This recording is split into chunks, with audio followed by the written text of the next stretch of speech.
If somebody has put a brochure in front of you, don't sign it this week. I refused, and I'm not going to tell you to refuse. I'm going to give you the 5 questions nobody asks before they agree, and the 4th one is the one that changes people's minds because almost nobody knows to ask it. My name is Walter. I'm 82 years old, and I've lived alone in this house in Maine since I lost my wife Helen 7 years ago. Maybe there's a folder on your kitchen table right now. Maybe your daughter left it and was kind about it, and you haven't opened it. Or maybe you're the daughter watching this to find out what your father isn't saying to you. Either of you is welcome here. The 5 are the same either way. First one now, and stay with me to the 4th, because that's the one I'd have missed entirely if a man in Hampton hadn't told me about it. The first question is, what does a Tuesday actually look like? Not the building. Everyone shows you the building. The dining room, the garden, the activity room with the puzzles laid out. I mean an ordinary Tuesday in February, hour by hour. What time do you get up, and does anything happen if you don't? Who speaks to you before noon, and for how long? What's in the hours between lunch and supper? Ask for that, out loud. And if the answer comes back as a list of what's available, rather than an account of what a person does, that's an answer too. I went and saw a fellow named Carl Dubois about a year after his daughter moved him to an apartment in Bangor. Good place. Everything handled. And I sat with him an hour and a half on a Tuesday afternoon, and in that hour and a half, nothing happened. Nobody came. Nothing needed doing. There was a television on with the sound low that neither of us was watching. At about 3, a girl came round with a cart and asked if he wanted anything, and he said no, and she went on. That was it. That was the Tuesday. Carl was dead within another 2 years, of nothing in particular. I'd have got a different Tuesday if I'd asked the place. They'd have told me about the exercise class on Wednesdays and the van to the shops on a Thursday, and none of that was untrue. It just wasn't what Carl's Tuesday had in it. So don't ask what's available. Available is a list of things a person could theoretically do. Ask what he does. And if you can, go and sit through an ordinary afternoon yourself, because an hour and a half in a chair tells you more than any folder will. If you're walking this road alone, subscribe to this channel so you don't have to walk it alone. All right. Second question. The second question is, will anybody there need anything from me? That's the one I'd put above all the others if I had to pick, and I'll tell you why with 2 people. Carl in that apartment was needed by nothing. Not one thing on this earth required Carl Dubois after about 10 in the morning. The heat came on by itself. The meals arrived. If he had stayed in that chair for a full day, nothing anywhere would have gone wrong as a result of it. And I can't prove this and I'll not pretend to, I think he understood that, without ever putting it in words. That he'd been moved out of the group of people the world asks things of, and into the group it provides things to, and that there was no route back. Now the other person, and I want to give her the same weight because she's the reason I'm not going to sit here and tell you these places are warehouses. Ruth Bergeron taught school in this county 30-odd years. She had my daughter in the 4th grade. She's in a facility over toward Orono now, 5 years, and she's doing considerably better than some men I know still in their own houses. So I went to see her because I wanted to understand why. She reads to people. That's the whole of it. There are 4 or 5 on her floor whose eyes have gone, and Ruth goes around with a book in the afternoons. And she's done it 4 years, and it's her job, and she takes it seriously. She told me the first year she was miserable, and then she asked one of the girls who worked there whether there was anything she could do, and the girl found her something, and that was that. She asked. That's the part. Nobody offered it to her. Nobody ever offers an 86-year-old woman a job. She went and asked for one. So the question isn't whether the place is good. Ruth's place and Carl's were about the same as far as I could tell. The question is whether there's anything there that will require you. And if there isn't, obviously, whether you're the sort who'll go and ask. A person who is needed does well nearly anywhere. A person who is needed by nothing does badly nearly anywhere. That has very little to do with the address. And there's a thing built into how these places are sold that works against the person you're moving. Everything in the brochure is something being done for him. Meals prepared, housekeeping, laundry, medication managed. Every one of those is a genuine kindness, and everyone is also a thing removed from his day. Nobody is selling you what he'll do. There's no line in any folder I've read that says, "Here is what will require this man on a Tuesday." You have to go looking for it yourself, and it's generally there. Somebody's got a garden that wants hands. There's always a person on a floor whose eyes have gone, but it will not be offered. Nobody thinks to offer a job to an 86-year-old woman, and so most people never get one and go the way Carl went. Ruth asked, "That's the entire difference between those two people as far as I can tell." And she was in her second year and miserable when she did it. If you're moving somebody or being moved, put that on the list before you sign anything. Not what's provided, what's wanted. Before the next one, tell me in the comments whether this conversation has started in your family yet. Just yes or no, if that's all you want to say. And if you've been through it, either side of it, tell people what you wish you'd known. There'll be somebody reading that comment section tonight with a folder on their kitchen table. I read every single one and I answer as many as these old hands allow. And if this is helping you, that thumbs up tells YouTube to show it to somebody else sitting alone tonight. And I want to say something to the men in particular, because this lands on us harder. A woman of Ruth's generation spent her life in arrangements where being useful was the whole of it. She raised children, taught school, looked after her own mother at the end. Finding somebody who needed something was not a new maneuver for her at 81. A man of my sort has generally been useful in exactly one way, and it was a job, and the job ended 20 years ago. I was a carpenter 45 years. That was how I was needed and how I understood myself as a man who was needed. And when it stopped, I didn't go looking for another arrangement, because it hadn't occurred to me that being useful was a thing you had to arrange. Took me until about 78 to work that out, and it took losing my wife. So if you're a man of 80 looking at a folder, what will require you is not a soft question. It's the whole thing, and you'll likely have to construct it yourself in a building full of people who are all being provided for, and none of whom will think to ask you for anything. Now, the same question applies to a man staying in his own house, and I'm not going to let staying put off the hook. If you stay, what requires you? If the answer is 4 acres and a shop and a woman down the road who gets soup on a Sunday, that's a real answer, and the house is doing its job. If the answer is nothing, if a man is there because it's his house and for no other reason, and nothing in it has needed him for years, then staying isn't the safer choice at all. It's the same emptiness as Carl's apartment with a wood stove, and worse odds in February. The question isn't where, it's what requires you. Ask it about both options, and it'll tell you more than the brochure and the stair count put together. Third question. The third question is, whose fear is this solving? And I can ask that one without any bitterness at all, because I have been on the other side of that table, and I want to tell you about it, and I've not talked about it much. My mother went into a home in 1986. I was the one who arranged it. I was in my 40s, oldest of 4. My father had been dead 20 years by then. He went at 51 when I was 23, and I'd been the one holding that family together in one form or another ever since. My mother got to a point where she couldn't be on her own in that house in Millinocket. That was true.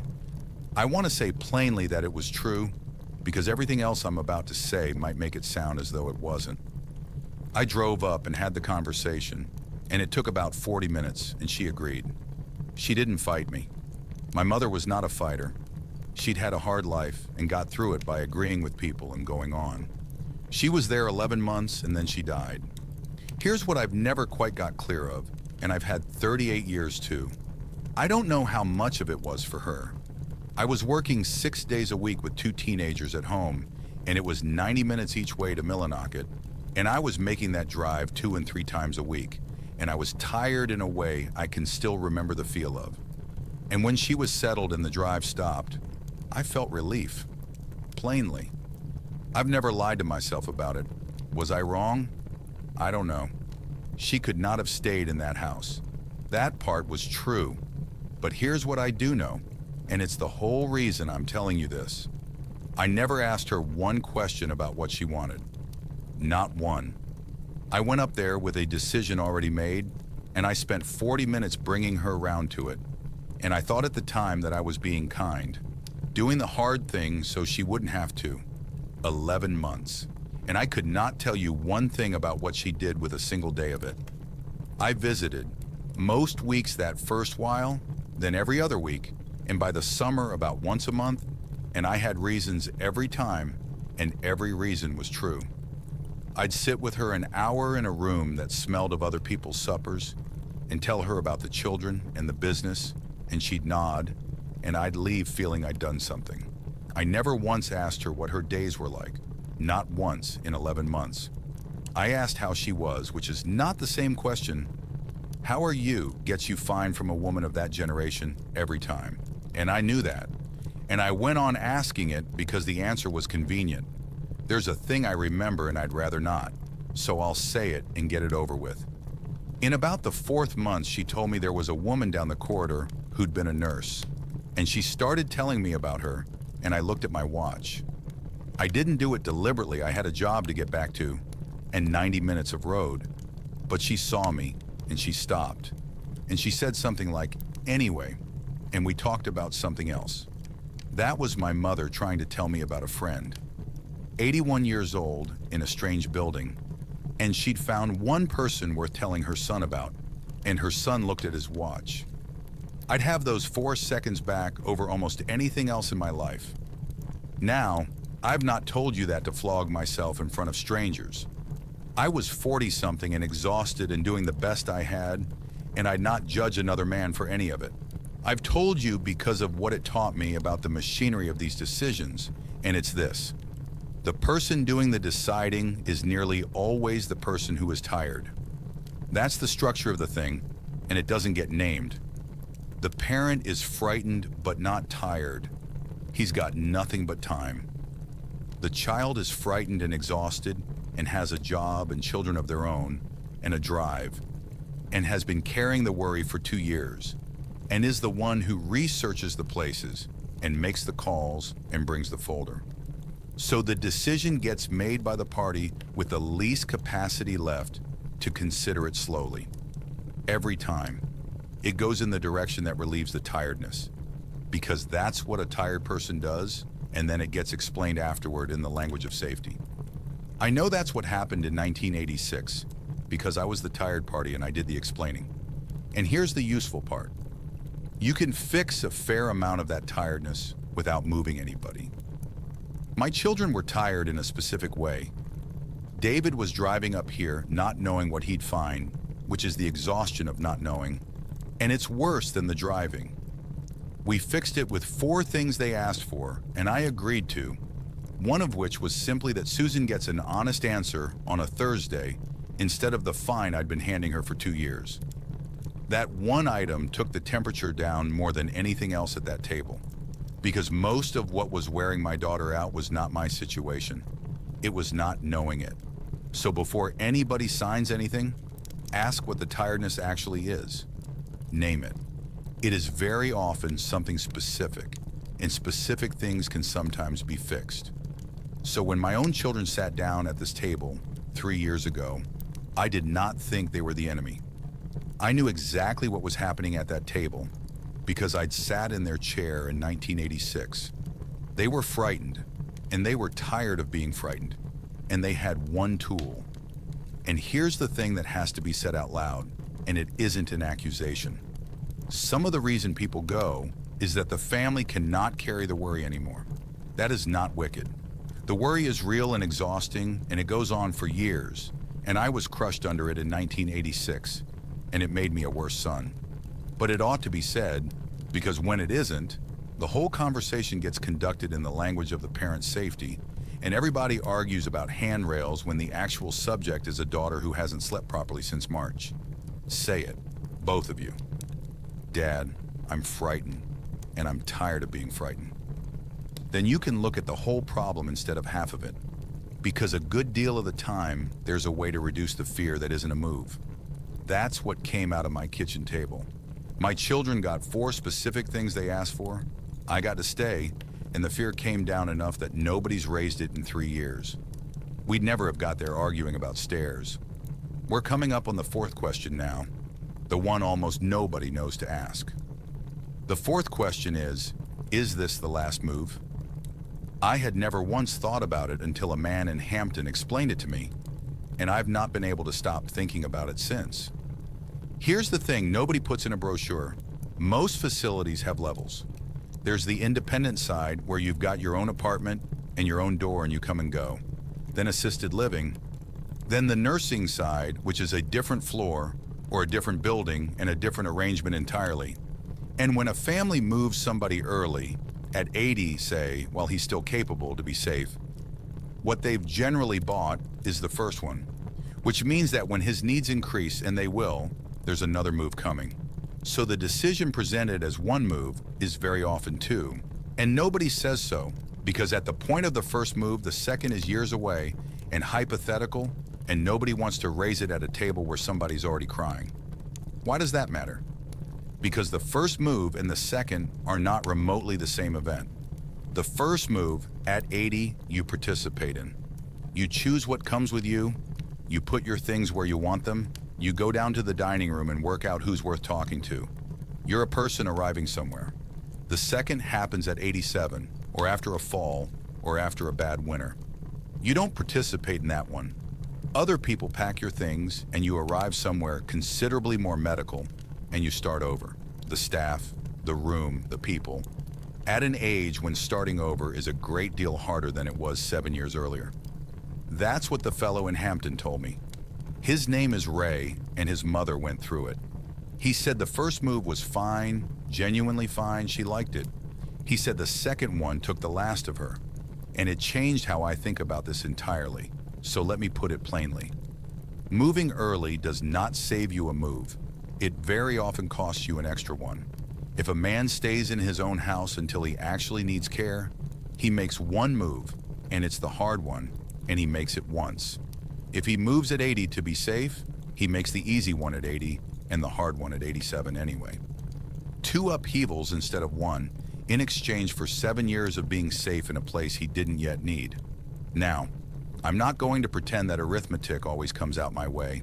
If those 7 years in the first place are good years, if there's a Ruth situation, people around, something that requires you, then it may well be worth an extra move, and I'd not argue with anybody who decided so. But it has to be in the arithmetic. And in every conversation of this kind I've had or heard about, it isn't. It gets left out entirely, and the move is presented as a one-time solution to a permanent problem, and it usually isn't one. So ask it straight out of the facility and of your family. Is this the last move? And if it isn't, what specifically triggers the next one, and where is it? And does he go to the front of the list for a place there, or the back? That last part is worth knowing. Some places guarantee you the next level, and some don't. And it is not always on the front page of the folder. I asked those questions of the 2 places my children looked at. One had good answers. The other had answers that took a while to arrive. Now there's a version of this that runs the other way, and I owe you it. Ray made the point himself. He said the reason his mother's second move was so bad was partly that she'd never had to think about it. The first place was chosen carefully over months with her at the table, and the second was chosen in 9 days by him and his sister off a list. So the 2-move problem isn't only about how many, it's about whether the person is present for them. And a man who stays put until something breaks is guaranteeing his one move will be the unplanned kind. That's the honest counter-argument to everything I've said. If I go down those stairs in February, what follows gets arranged in a week by 2 frightened people off whatever list they can find, and I'll have no part in it. So the real question isn't how many moves, it's how many of them are yours. We've been to see 2 places, incidentally. My children and I together in the spring. I have a preference between them, and I've said so out loud, and they know which. That surprises people. They expect the man who refused to look. But I'd rather choose the place at 82 with my faculties about me than have it chosen at 88 off a list in 9 days. And those are the two options, and there's no third one. So if you take one practical thing from this talk, take that. Go and look now, whether you intend to go or not. 3 of them, while it's hypothetical and nobody's crying. Form an opinion and tell your family what it is. You lose nothing by it, and you may save yourself the worst version of this, which isn't going into a home. It's going into whichever home had a bed free on a Tuesday in March. There's one more piece of the 4th question about money, and I'll be careful because I'm a carpenter and not the man to advise anybody on their finances. But the levels have different prices, and it's worth knowing before rather than after. If a family runs the numbers on the first move and finds they work, that's a calculation about the first move, not automatically about the second, and the second arrives when nobody has the appetite to re-examine anything. Ask what each level costs. Ask what happens if the money runs out at the higher one, because it does happen and the answers vary a great deal between places. I'd not have thought to ask any of that. Susan asked. That's what a nurse is for, and it's another argument for having the conversation early with everybody in the room. And there's a last piece of the 4th question that isn't about buildings at all, and it's the one that settles it for me. The second move is not really avoidable. Something happens eventually to nearly everybody, and after that you go where the care is, and no amount of stubbornness at 82 prevents it. I know it's coming. I've written down what will trigger it, so the years between now and then are the thing actually being decided, not whether, when. And what I want in mind is a shop with something on the bench, and a fire I built, and a wall I put stones back in. Somebody else might want an apartment with people in it, and no snow to shovel, and that's a perfectly good answer. And I'd not argue with a soul about it. But that's the question. Not is he safe? What do you want the last stretch to have in it? The 5th question is, what does going back look like? Almost nobody asks this, and it's the simplest of the 5. If you go and it isn't right, what happens? Here's how it generally runs. He agrees. There's a deposit and a date, and within about 60 days somebody has listed the house because it's empty and costs money to sit empty, and there's a sensible sounding argument for getting on with it. And the decision everybody described as, let's try it, has become permanent, without one person ever saying the word permanent out loud. So, what is the trial period actually? If somebody calls it a trial, it has to be reversible for the length of it. The house is not sold, not listed, rented if the money's a problem, but on a short lease with an end to it. Give it a year, and at the end decide honestly with the option still open. If it's working, sell the house and be glad. You've lost nothing but a year of a lease. I've watched 2 families do this properly. One stayed, one came home, and both decisions were made by a man who still had somewhere to go back to. And I've watched a great many more where the house was gone by March. And after that, there was no decision left to make about anything. Now I'd add 3 things to the trial from watching it done badly. The first is that somebody has to look after the house while it's empty or rented, and it should not be the person who's away.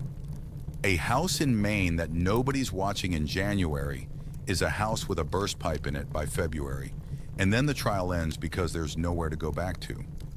The second is that the trial needs a date on it, in writing, agreed before he goes. Otherwise, there's no trial. There's a move that people have described gently, and the review never happens because nobody wants to open it up again. Put the date in a calendar, all of you. And the third is the one that gets missed. Somebody has to be willing to hear the answer.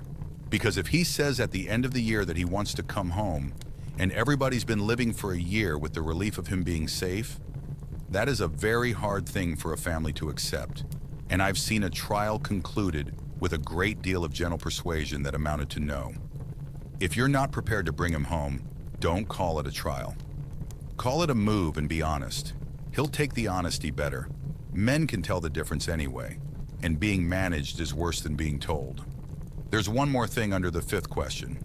3 months. That's the number to hold on to. Everybody is miserable for the first 3 months. Everybody. Ruth told me she was miserable for a year, and the people who work in these places will tell you the same if you ask them straight. So a family that moves somebody in October and by December has decided it's a disaster is generally responding to something that was always going to happen and would have passed. And a man who spends 3 months saying he wants to come home may only be telling you it's the first 3 months. That cuts both ways, and it's why I like a year. 90 days tells you nothing except that 90 days is hard, which we knew. And one thing to the person going in, because everything so far has been aimed at the family. If you're going, go properly. Don't go with 1 foot out the door for a year.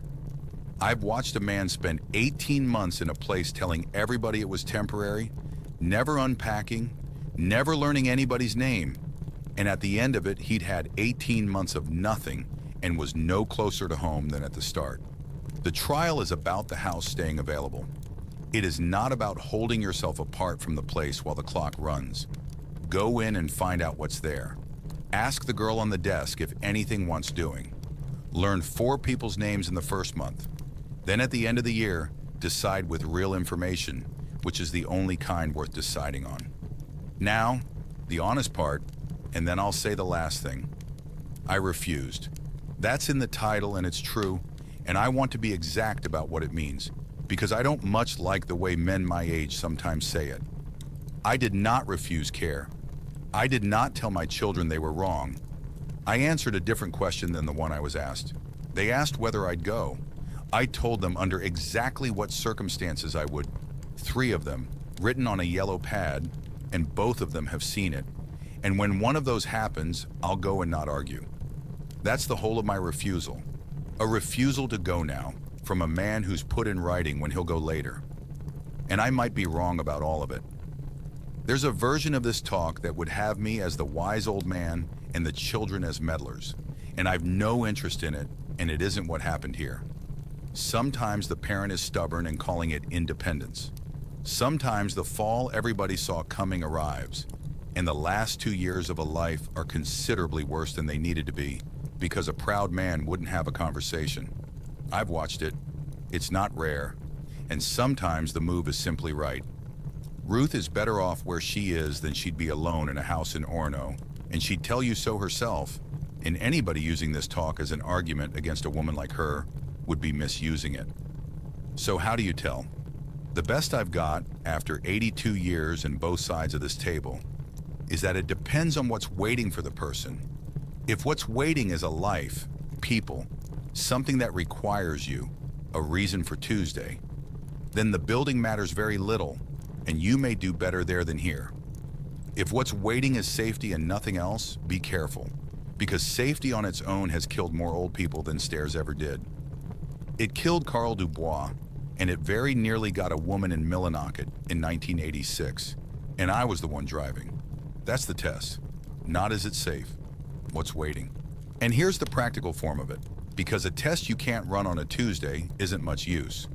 Take a sheet of paper and write down what his week actually contains now. Not what it could, what it does. Who speaks to him, what he makes or tends or fixes, what requires him, what he's looking forward to on the far side of tonight's sleep. Then write down, honestly, what that list would look like in the place you're considering. If the second list is shorter, that's the cost, and it belongs in the arithmetic alongside the stairs and the ice and the 20 minutes to the hospital. And here's the part that surprises people.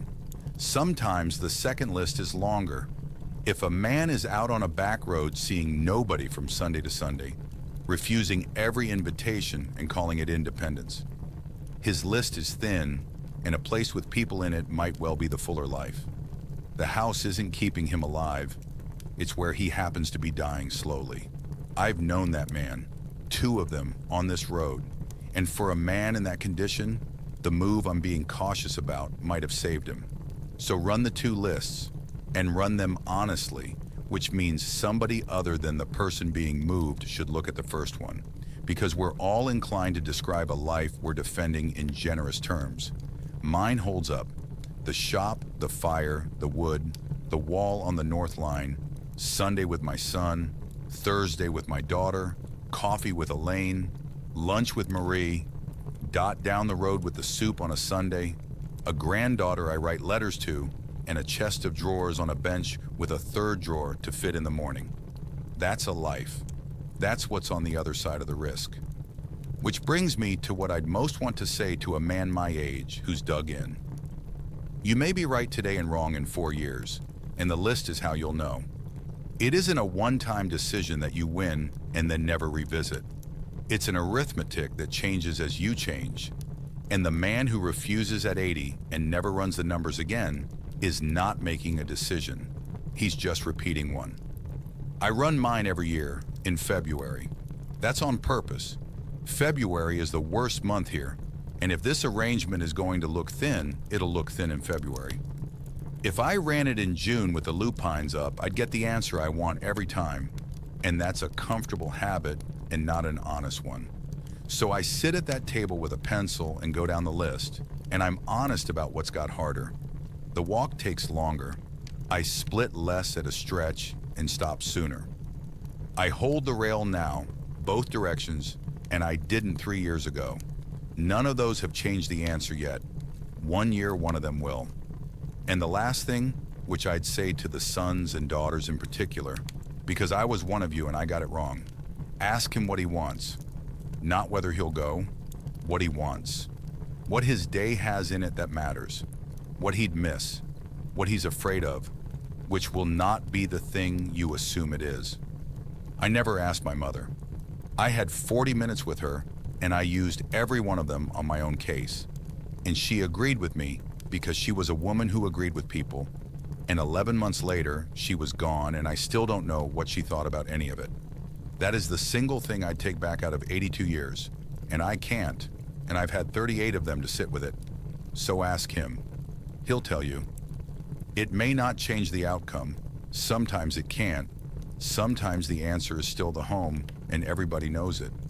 But he'll have been asked. That's not a small thing to be able to say afterward, and I'd know because I can't say it. So those are the 5. What does a Tuesday actually look like? Will anybody there need me? Whose fear is this solving? Is this the last move? And what does going back look like? Ask all 5. Of the place and of each other. And take a fortnight over it rather than a weekend, because nothing about this is as urgent as it feels at the kitchen table. Now, if your father has said no and you don't know what to do with that, or if you're the one who said it and you can feel that it isn't going to hold forever, I made another talk about exactly that. About what I actually said at this kitchen table when my children asked me, all 5 parts of it, including the 3 conditions I wrote down, and what happened when I put that piece of paper on the table. That's the practical one. This talk is the questions. That one's the answer I gave. It's right there on the screen. Go on over whenever you're ready. The fire's still going here, and the kettle's still warm. I'll see you there.